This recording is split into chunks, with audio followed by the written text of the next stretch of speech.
प्रिय भक्तों, जय श्री राम। आपका हमारे चैनल अनंतम मंत्र पर हार्दिक स्वागत है।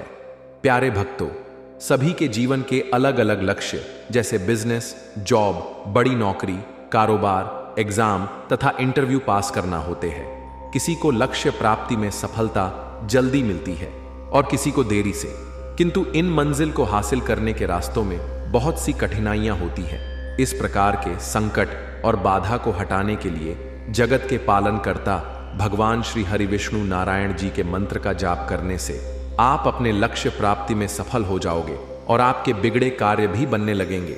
साथ ही इस चमत्कारी विष्णु मंत्र के जाप से घर में दुख, रोग, पीड़ा, क्लेश और आर्थिक तंगी से मुक्ति मिलती है। वैवाहिक जीवन व परिवार में सुख, शांति और मन शांत रहता है।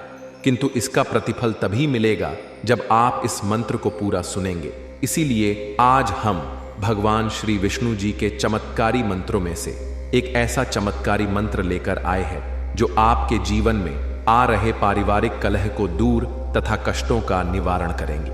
आज का यह विष्णु मंत्र जाप आपके लिए बहुत ही सकारात्मक और उन्नतिवान होने वाला है। इसे नियमित रूप से 108 बार जाप करें या अपने मोबाइल में चलाकर सुने, जिससे आपके ऊपर भगवान नारायण की असीम कृपा निश्चित ही बनेगी और आपके सभी कार्य बिना किसी रुकावट के पूर्ण होंगे। हर कार्य में सफलता प्राप्त होगी, अपार धन दौलत की प्राप्ति होगी। इस मंत्र का जाप करने से घर में लक्ष्मी का आगमन होता है। भक्तजनों, भगवान विष्णु के मंत्र जाप से रोग दोष से मुक्ति और अकाल मृत्यु से सुरक्षा मिलती है तथा धन, वैभव, लक्ष्मी और समृद्धि की प्राप्ति होती है। तो प्यारे भक्तों, वीडियो अच्छी लगी तो दिल से एक लाइक, साथ ही कमेंट बॉक्स में जय श्री विष्णु लिखकर भगवान विष्णु का आशीर्वाद ले और हमारे चैनल अनंतम मंत्र को सब्सक्राइब करना बिल्कुल भी ना भूले। तो आइए भक्तजनों, मंत्र का जाप शुरू करते हैं। ओम नमो भगवते वासुदेवाय। वासुदेवाय। ओम नमो भगवते वासुदेवाय। ओम नमो भगवते वासुदेवाय। ओम नमो भगवते वासुदेवाय। ओम नमो भगवते वासुदेवाय।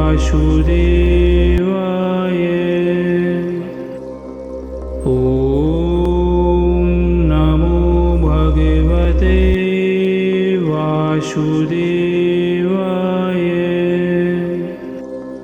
ओम नमो भगवते वासुदेवाय। ओम नमो भगवते वासुदेवाय। ओम नमो भगवते वासुदेवाय। ओम नमो भगवते वासुदेवाय।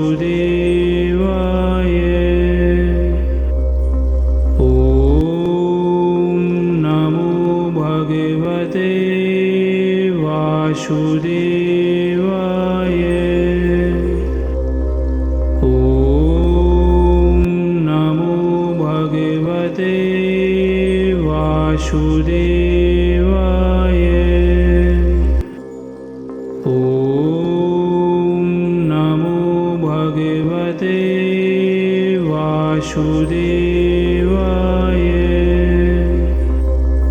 ओम नमो भगवते वासुदेवाय।